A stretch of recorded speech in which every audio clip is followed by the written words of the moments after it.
আমি যখন ক্লাস 9 এ পড়ি তখন ওনার সাথে আমার রিলেশন হয়েছে। কোথায় ছিলেন তখন, বাড়ি আমি কোথায়? রায়ের বাজার থাকি। আমি আসা যাওয়ার পথে মানে যেভাবে স্কুলে? স্কুল লাইফে, হ্যাঁ। হুম। তারপরে রাস্তায় মানে পরিচিত হয়েছি, তারপরে অনেকদিন ডিস্টার্ব করার পরে রিলেশনে চলে গেছি, ঠিক আছে। যাওয়ার পরে আমি জানতাম না যে ওরা মানে ওর ফ্যামিলি ব্যাকগ্রাউন্ড আমি জানতাম না। অন্যরকম মানে স্বাভাবিক মানুষের মতো না, মানে একটু উশৃঙ্খল টাইপের মানুষ। আমাকে বলতো যে এই রিলেশনে যাও না, তুমি ভালো থাকবা না। তারপরও মানে ভালোবাসা তখন মানে ছোট ছিলাম, মনে হয়েছে যে না। তারপর যাই হোক, আমাদের ফ্যামিলি রাজি ছিল না, আমার আম্মু। তারপর আমরা একাই বিয়ে করছি। ওর ফ্যামিলি রাজি প্রথমে ছিল, তারপরে আর ছিল না। তারপরে আমরা বাসা নিছি একাই। বাসা নেওয়ার পরে আমার আর পড়াশোনা হয় নাই। এসএসসি কমপ্লিট করছি, এরপর আর পড়াশোনা হয়নি। তারপরে আমরা একাই, ওর কোনো চাকরি ছিল না, মানে আমিও একটা গার্মেন্টসে চাকরি নিয়েছিলাম। ওইখানে যাওয়ার 3 মাস পরে আমি প্রেগনেন্ট হয়েছি। হুম। ওই বিয়ের 3 মাস পর পরে? না না, বিয়ের এরকম মাইনা না নেওয়া না নেওয়া নিয়ে হইলো 2 বছর চলে গেছে। হুম হুম।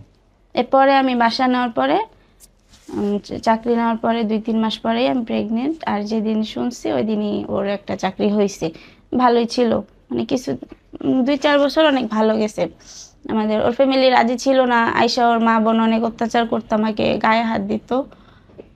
ও কিছু বলতো না, মানে সাপোর্ট নিত না কখনোই আমার। ও কিছু বলতো না, কিন্তু বলতো যে আমার মা বোন, আমি কি বলবো, ঠিক আছে, এটা বলে আমাকে থামায় রাখতো। আমি আর কিছু বলতাম না। আর আমার বাবা মা হচ্ছে একদম মানে ওরা যেই ধরনের, আর আমার বাবা মা দুইজন দুই পৃথিবী। হুম মানে ওরা দুনিয়ার সবার সাথে মানে যেভাবে পারুক কথা বলে আসতে পারবে, কিন্তু আমার বাবা মা 5 জনের সাথে কথা বলার মতো মানে ওরকম ধরনের না। হুম। যার কারণে আমি সব দিন শেষে আমি একাই ছিলাম, মানে আমার যুদ্ধে। পরে তো বড় যে মেয়ে যে হইলো, ওর 3 বছর 3 বছর পরে শুরু করছে যে আরেকটা বেবি নেবে। হুম। তো আমি তো এমনিতেই ছোট, তা আমি আরেকটা বেবি নিতে চাই নাই। বলছি যে না, ও বড় হোক। আর আমার আম্মু যখন প্রথম বেবিটা কনসেপ্ট করছে, আমার আম্মু অনেক রাগ করছে, যেহেতু ওর ফ্যামিলি ভালো না, ওর কাছে আমার রাখতে চাইতেছিল না। হুম। তা আমি আর এর জন্য আমার আম্মু বলছে যে না, আরেকটা বাচ্চা বড় হোক পরে নিবা। ও কেমন, তুমি তোর কাছে থাকতে চাও না? হুম।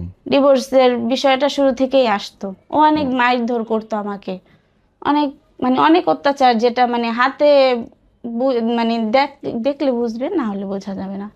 তা যাই হোক, মারতো? অনেক মারতো ও আমাকে। কেন?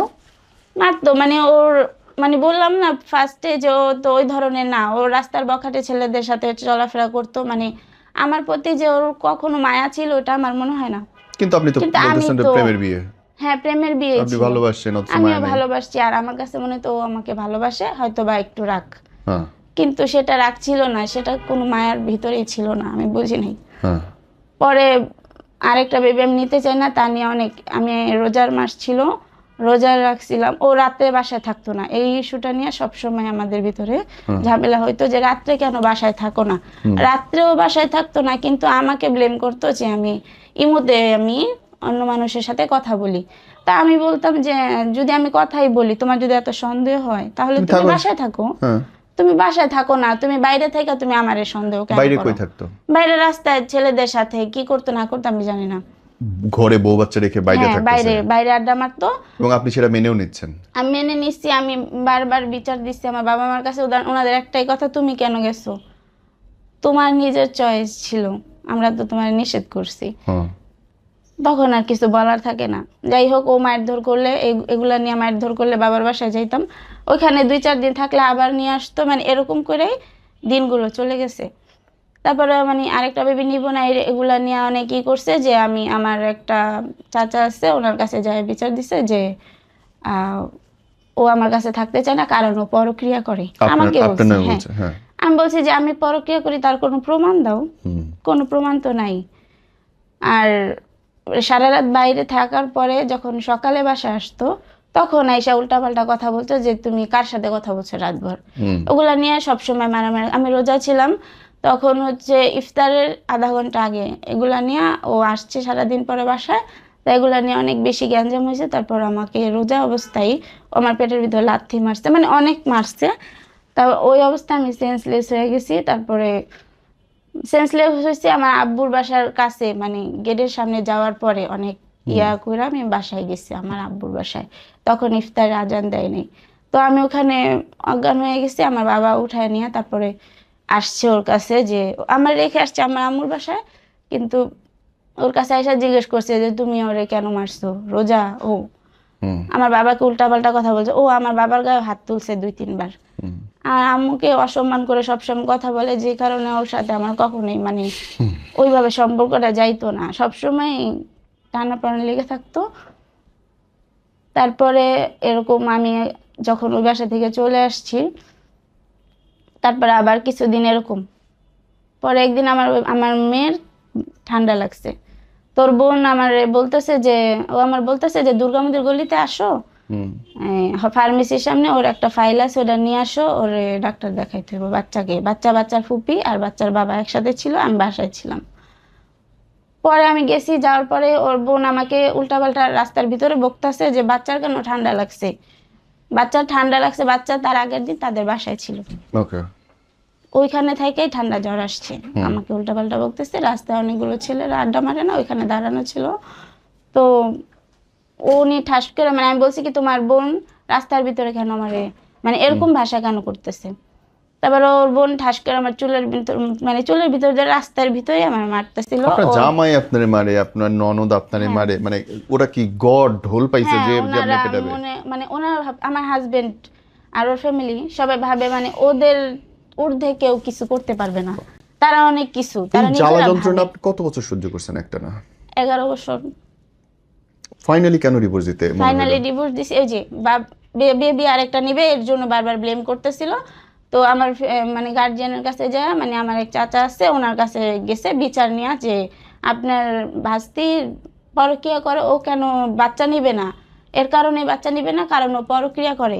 তারপর যাই হোক উনি বিচার টিচার দিছে যে যেহেতু তোমার জামাই এরকম করতেছে, যে আরেকটা বাচ্চা নেওয়ার জন্য, যেহেতু সন্দেহ করে তোমারে, তুমি তাহলে তোমার ভিতরে যদি কিছু না থাকে তাহলে তুমি কি কি আরেকটা বেবি তো নিতে হবেই, যেহেতু একটা বেবি, তাহলে নাও, সমস্যা কি, যাই হোক সংসারটা সুন্দর করে করো। তারপর যাই হোক আমার বলছে যে তুমি কোনো টাচ ফোন চালাবা না। ঠিক আছে, আমি চালাই নাই। আমার ইস্যু ছিল যে তুমি রাত্রে কেন বাইরে থাকো, তা এগুলা নিয়ে। তারপর কিছুদিন পর আমি আরেকটা বেবি কনসেপ্ট করলাম। এই বেবিটা হইলো, ভালোই ছিল কিছুদিন। বেবিটা হওয়ার 6 মাস পরে হঠাৎ করে একদিন, বেবির 6 মাস যখন বয়স, হঠাৎ করে একদিন শুনি যে ও আরেকটা বিয়ে করছে। তারপরে ওর, এটা আমি বুঝি নাই, ওর মা আর বোন ওরা ধরছে। আর মেয়েটা ছিল আগের আরো 3-4টা বিয়ে করছে, আগের একটা ছেলে আছে, ওই মেয়ের অনেক বড় ছেলে, তো ওই মেয়ের বিয়ে করছে। আমি এটা বিশ্বাস করি না। তারপরে সবাই সব প্রমাণ দেখাইলো যে হ্যাঁ ওর বিয়ে করছে। ও স্বীকার করে নাই, ও বলছে যে ওই মেয়ে ওরে ব্ল্যাকমেল করছে। ব্ল্যাকমেল কিসের জন্য করছে তোমারে বলো, তুমি কি করতে গেছো যে ব্ল্যাকমেল করছে? আর যাই হোক আমারে শেয়ার করতা, ব্ল্যাকমেল করছে মানে বিয়ে ইস্যুতে চলে গেছে। তারপরে ও যাই হোক সবকিছু মানে আমারে উল্টাপাল্টা বুঝায়া বুঝ দিয়ে রাখছে যে না এটা মিথ্যা, গুজব ছড়াইছে। তা আমিও বিশ্বাস করছি। কিন্তু আমার শাশুড়ি ননদ তখন আমারে সাপোর্ট দিছে, কারণ ওই মেয়ের থেকে আমি বেটার ছিলাম। ওনারা অবশ্যই এটা চাইবে যে তার ভাই বা ছেলে যাই হোক যে একটা প্রস্টিটিউট মেয়ের কাছে না যাক, এটা অবশ্যই উনি কি চাইবে। এত খারাপ ছিল মহিলা? হ্যাঁ।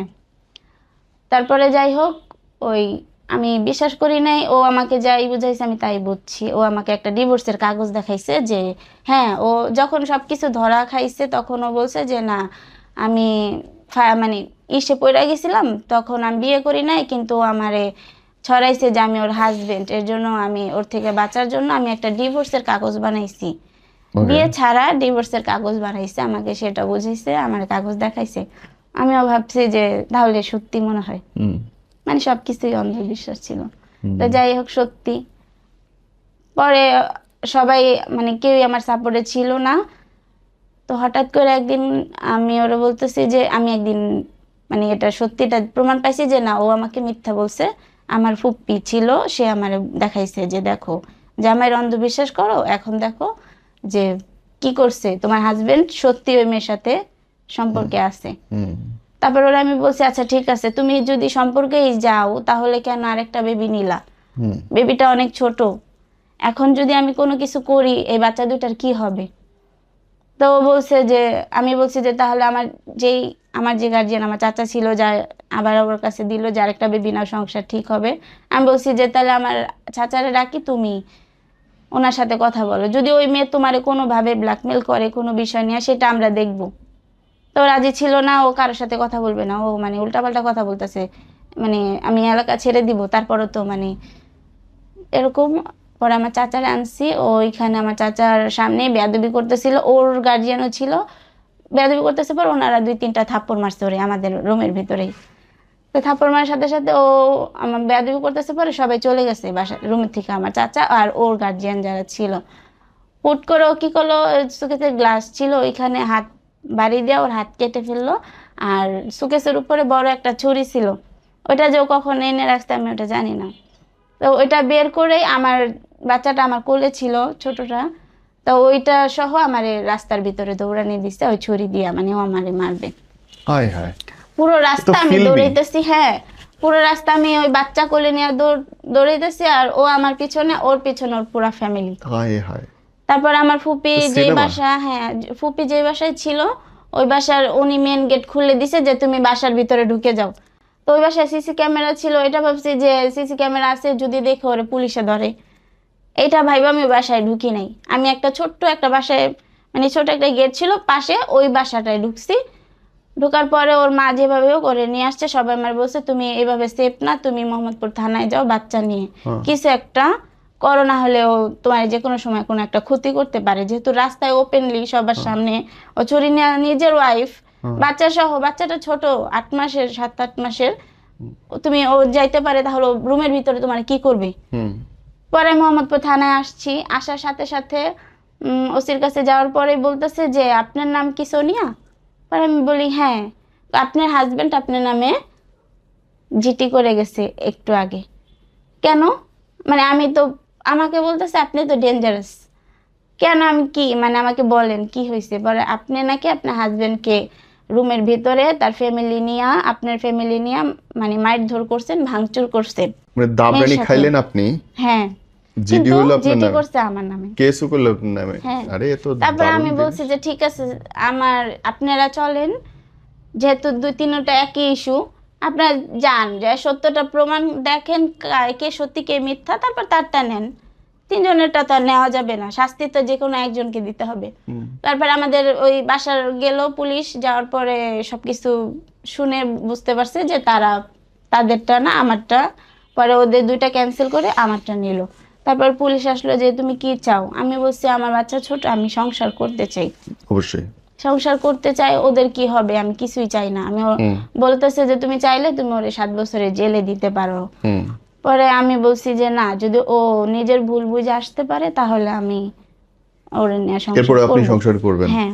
আরেকটা বিয়ে করছে, সেই বউ আপনার নামে কেস করলো, হ্যাঁ। আপনি রাস্তায় দাবরানি খাইলেন, হ্যাঁ। জামাই সারা রাত বাইরে থাকে, সারাদিন আপনারে মারে, আপনার শাশুড়ি পর্যন্ত মারে, আপনার ননদ আপনার গায়ে হাত তোলে, তারপরেও আপনি তাই নিয়ে সংসার করবেন? সংসার করব। তাহলে সমস্যা কার? সমস্যা আমার, কারণ আমি সংসার করতে চাইছি, এটা হচ্ছে আমার সমস্যা। এবং এটাকে আপনি সংসারও বলতেছেন, ভালোবাসার হ্যাঁ, সংসার? এটা ভালোবাসার এই সংসার রেজাল্ট মনে কি করছি। এখন কি আপনি সিঙ্গেল না সেই হ্যাঁ, সংসার আমি করতেছেন? সিঙ্গেল। ডিভোর্স হয়ে গেছে? দিয়ে দিছি আমি ওনাকে ডিভোর্স দিছি। মানে সেই জলই খায় মানুষ, একটু গোলা করে খায় আর কি। হ্যাঁ। তারপরে আমি আসলাম, পরে পুলিশ মীমাংসা করে দিল যে তুমি যদি ওর সাথে সংসার না করো তাহলে তোমার আমরা অ্যারেস্ট করব, তোমার 7 বছরের জেল হবে। এখন তুমি কি চাও?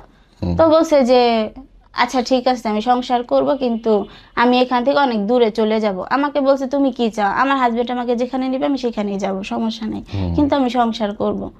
তারপর যাই হোক, পুলিশ আমাদের বাসায় মানে নিয়ে তারপর মিলিয়ে দিল, বললো যে ঠিক আছে তোমরা মাঝে মাঝে আমাদের কল দিও, যে ভালো আছে কি না এটা জানাইও। এরকম বাসায় আসার পরে 2-3 দিন ও আমার সাথে কথা বলে না, তো আমিও বলি না। তা আমি বাচ্চাটাকে বারবার ওর কোলে দিয়ে বলি যে তুমি এমন করো, ওর দিকে তাকালে কি তোমার একটু মায়া হয় না? এগুলা মানে, ও তো একটা মেয়ে, তুমি যার পিছনে ঘুরতেছো, ও একটা মেয়ে আমিও একটা মেয়ে, তুমি কেন সংসারটা নষ্ট করবা? বাচ্চাদের কথা ভাইবাও তুমি শুধরাও। তো ও কিছু বলে না।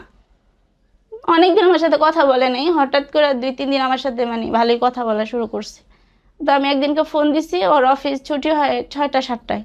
তো আমি 7টার দিকে ফোন দিছি যে তুমি কই, বলে আমি রাস্তায়। পরে আমি বলতেছি আচ্ছা ঠিক আছে তাহলে রাস্তায়, তাহলে তো আসবে, বাসা অফিস শ্যামলি। তো 8টার দিকে আবার ফোন দিছি যে কই তুমি, বলতেছে রাস্তায়। এরকম করে 4-5 বার ফোন দিছি 11:30 পর্যন্ত। প্রতিবারই বলছে আমি রাস্তায় আছি। তা আমি বলছি আচ্ছা ঠিক আছে। 11:30 বাজে বাসায় আসছে, আসা ও যে টিফিন বাটিটায় মানে খাবার নিত, ওই টিফিন বাটিটা অনেক দিন ছিল না বাসায়, মানে কোথায় রাখছে ও হয়তো বা ওই মেয়ের কাছে ছিল বাটি, ও হয়তো খাবার দিত, আমার সাথে তো কথা বলতো না। তা আমি বলছি কি যে তুমি এতদিন পরে এই বাটিটা কোথা থেকে আসলো, তুমি এতক্ষণ রাস্তায় শ্যামলী থেকে আসতে কি এতক্ষণ লাগে?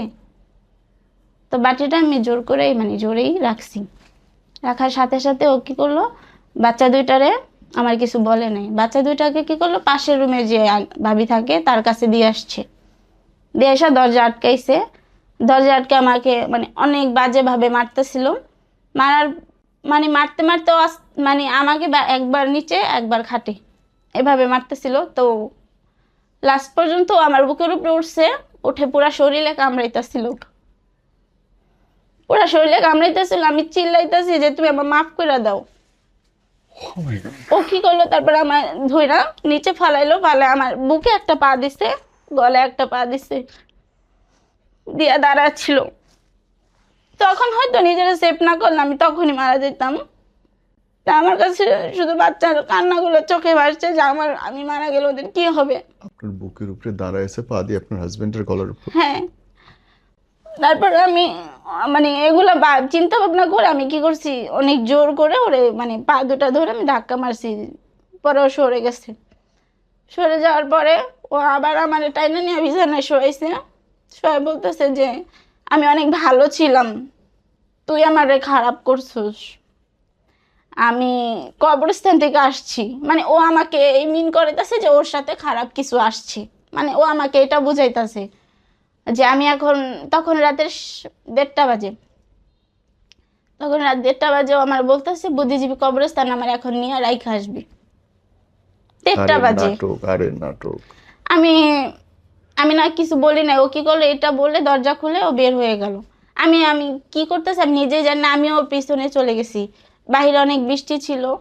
কবর বুদ্ধিজীবীর উপর দিয়ে যখন উঠছি তখন কবরস্থানের আশেপাশে যখন গেছি, যা ওকে আর দেখি না। তা ওইখানে বৃষ্টি ছিল, অনেক দারোয়ানও ছিল না গেটে কবরস্থানের। আমি অনেক কান্না করতেছিলাম। অনেকক্ষণ পরে ওরে দেখি যে ও আসছে, বলে তুমি এখানে কেন? কিছুক্ষণ পরে আমি জানি না, পরে বাসায় এসে হয়তো বা সেন্সলেস হয়ে গেছি, বাসায় আসছি। আসার পর ও নাটক করতেছে, ভাড়াটিয়াদের জিজ্ঞেস করতেছে যে ওরে এরকম কে করছে। ও কিছু জানে না, ও যে আমার শরীরে যে কামড়ের স্পট গুলা ও জানে না এগুলা কিভাবে হয়েছে। তারপরে আমি ঘুমায় গেলাম, ও ওর মতো চলে গেল কোথায় জানি না। সকালবেলা তো আমি আমার আমার বোন আসছে, এসে আমার দেখা তো ভয় পেয়ে গেছে, পুরো শরীর আমার ফুলে একদম কালো হয়ে গেছে। ওর শরীর পরে আমার নিয়ে গেল আমার আম্মুর বাসায়, আমার বোন ওইখানে ওর মা বোন আসছে, আয়সা দেখে যে আমার এরকম অবস্থা, মানে আমার দিকে তাকানোর মতো পরিবেশ নাই। পরে আমার বললো তুমি আজকে দিনের ভিতরে ডিভোর্স দিবা, ওর মা বলছে। আমি বলছি না, আমি ডিভোর্স দিব না। আচ্ছা থাক। পরে আমি আমার আম্মুর ও, বাসায়, এরপরে বাচ্চা থাক। হ্যাঁ আমি আমার আম্মুর বাসায় তো আপনি প্রায়, তো আপনি মার খাওয়ার যোগ্য। হ্যাঁ আমি, হ্যাঁ আমি মার খাওয়ার যোগ্য, এটাই ঠিক। আমি 1 সপ্তাহ আমার আম্মুর বাসায় ছিলাম। তারপর ও যাই হোক আম্মুরে বুঝে টুঝে আবার আমারে নিয়ে আসছে, বাসায় নিয়ে আসছে। তাই এরকম করেই এই দিনগুলো গেছে। তো হঠাৎ করে যে ওই মেয়ের সাথে ওর রিলেশন আছে ওটা আমি টুকিটাকি জানতাম, ওরে জিজ্ঞেস করতাম, ওগুলো নিয়ে মারামারি ঘরের ভিতরে সবসময় অশান্তি লেগেই থাকতো। তো আমি তো প্রমাণ পাইতাম না কোনো, শুধু শুনতাম। প্রমাণ আমি কি কখনোই পাইছেন? মানে কখনোই আমি দেখি নাই ওরা দুইজন একসাথে দাঁড়ানো কোথাও, মানে এরকম ওদের আমি এই পরিবেশে কখনোই আমার নিজের চোখে দেখি নাই, শুধু সবকিছুই আমি মানুষের কাছেই শুনছি। প্রমাণ লাস্ট পাইলেন কবে? আমাকে শেষে আসেন যে কখন ডিসিশনটা লাস্ট নিলেন। পাইলাম হচ্ছে এই বছরের মানে জানুয়ারির দিকে, জানুয়ারি মাসের দিকে। আমি ও যে ওই মেয়ে প্রেগনেন্ট হয়েছে, ওই মেয়ে প্রেগনেন্ট, তো ওটা কিভাবে ও সামনে আনবে, এর জন্য ও কি করলো, ও আমার সাথে তো ভালোই বন্ডিং, কিভাবে ঝগড়া করবে আর কিভাবে আমার সাইড করে ওই মেয়েরে মানে আনবে, ওই চিন্তা ভাবনা করে ওর আম্মুরে আমার বাসায় নিয়ে আসছে, কিছুদিন থাকবে। ওর আম্মুর সাথে আমার খারাপ সম্পর্ক না, মানে ওনারা যাই করুক, মানে আমি ওর সংসার করব না এরকম না, মানে এরকম ওর আম্মুর সাথে আমার ছিল না।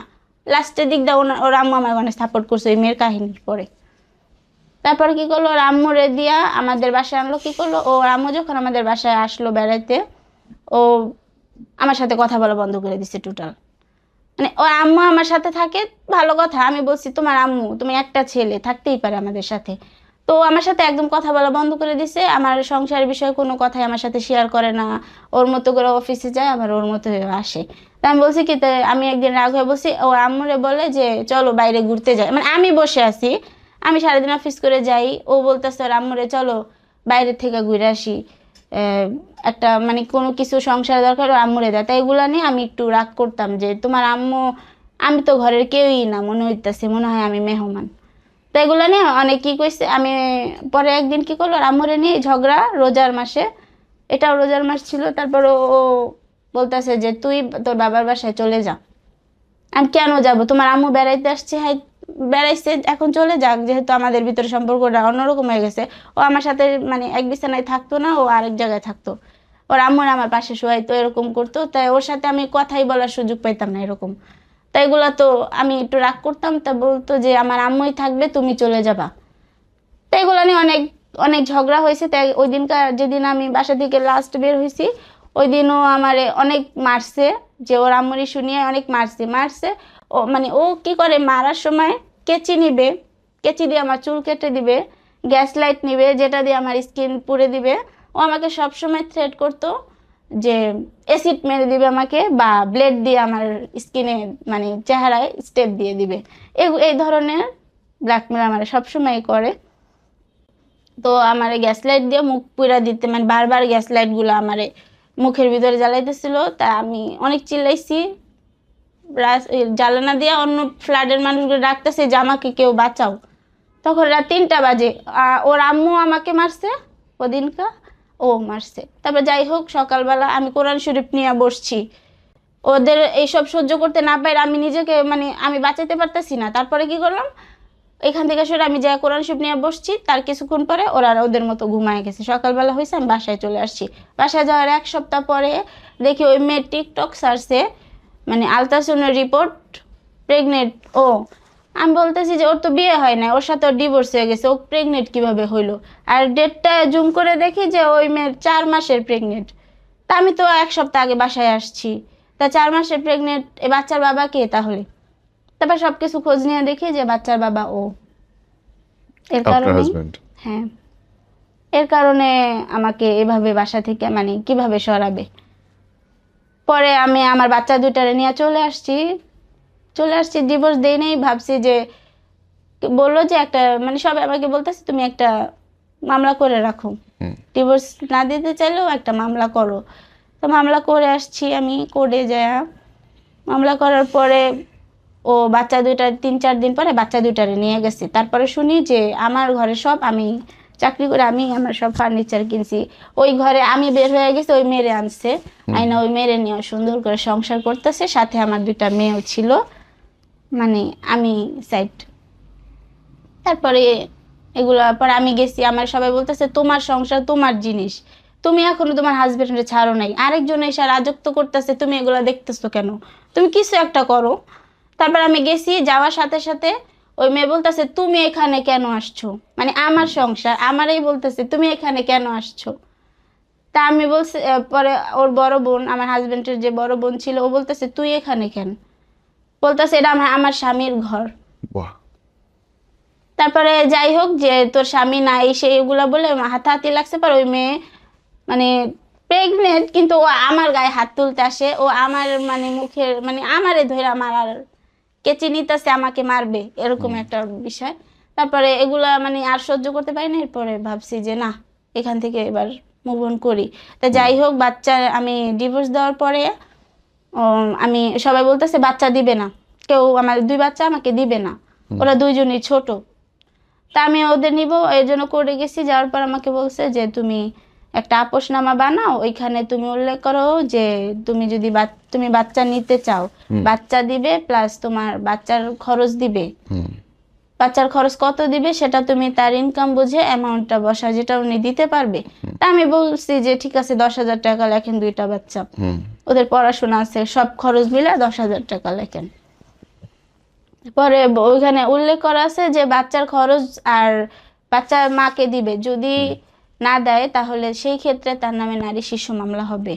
তো ওই কাগজ, ডিভোর্সের কাগজ যেদিন সাইন করছে ওই দিন ওই কাগজও সাইন করছে, করে তারপরে ও বাচ্চা দিচ্ছে আমাকে, বাচ্চা দিছে, বাচ্চা নিয়ে বাসা নিছি। বাসা নেওয়ার পরে ও আমাকে বলছে যে আমি 10,000 টাকা দিতে পারবো না, আমি 7,000 টাকা দিব, 7,000 টাকা দিব। আচ্ছা ঠিক আছে, আমার দরকার আমার বাচ্চা, 7,000ই আমার হেল্প, সমস্যা নেই, আমি 7,000ই নিব। 7,000 টাকা 2 মাস দিয়েছে, তারপরে 5,000, তারপরে 4,000, এরকম করে মানে সব কমে আসছে। আর ওই যে মেয়েটা প্রেগনেন্ট হয়েছে, ওর যে বউ বউ আর যাই হোক, তো ও আশা করছিল যে আমার 2টা বাচ্চা, আমাকে আরেকটা বাচ্চা নেওয়ার জন্য, এই ঝামেলার আগে আরেকটা বাচ্চা নেওয়ার জন্য আমারে বারবার করতেছিল। আমি বলছি আমি আর বাচ্চা নিব না, 2টা বাচ্চাই আমার সিজারে হয়েছে। আমি বলছি আমি আর বাচ্চা নিলেও অনেক দেরি আছে, দুইজনই ছোট, আমি আরেকটা বাচ্চা নেব, কারণ আমার 2টাই মেয়ে, ওর একটা ছেলের আপনার প্রয়োজন এখন ছিল। বয়স কত? এখন আমার 25। 25 বছর বয়স। হ্যাঁ। আপনার বড় বাচ্চার বয়স? ওর 8 বছর শেষ, 9। ছোটটা? 5 বছর। 25 বছর বয়স, আপনার বড় বাচ্চার বয়স 9 বছর, আপনি সিঙ্গেল, মানে একটু অদ্ভুত লাইফ হয়ে গেল না আপনার বোন? আপনার এই অদ্ভুত জীবন থেকে মানুষ যদি শেখে, কি শিখতে পারে বলেন তো? আমি নিজেই কিছু শিখি নাই, কি শিখবো আমি বুঝতেছি না। আমি ওদের নিয়ে যে বাসা নিছি, এখন মানে বারবার টর্চার করতেছে যে ওদের নিয়ে যাবে, ওদের নিয়ে যাবে, বাচ্চাদের বারবার ডাইকা ডাইকা ওর কাছে নিয়ে বলতেছে যে তোমার আম্মুকে বলো আরেকটা বিয়ে করতে, আর যখনই তোমার আম্মু আরেকটা বিয়ে করবে তোমাদের আমরা নিয়ে আসবো। বাচ্চারা তো আমার কাছেই থাকতে চাইতেছে। এখন আমার আমার কি করার আছে আমাকে বলেন। আপনার যদি ধরেন ভালো ব্যাকআপ থাকতো, একটা ভালো পরিবারের ব্যাকআপ থাকতো, বা আপনি যদি আরো শক্ত হইতেন, তাহলে কি আপনার মনে হয় যে এই ডিভোর্সটা হইতো বা আপনার হাজবেন্ড এত বাজে আচরণ করার সাহস পাইতো?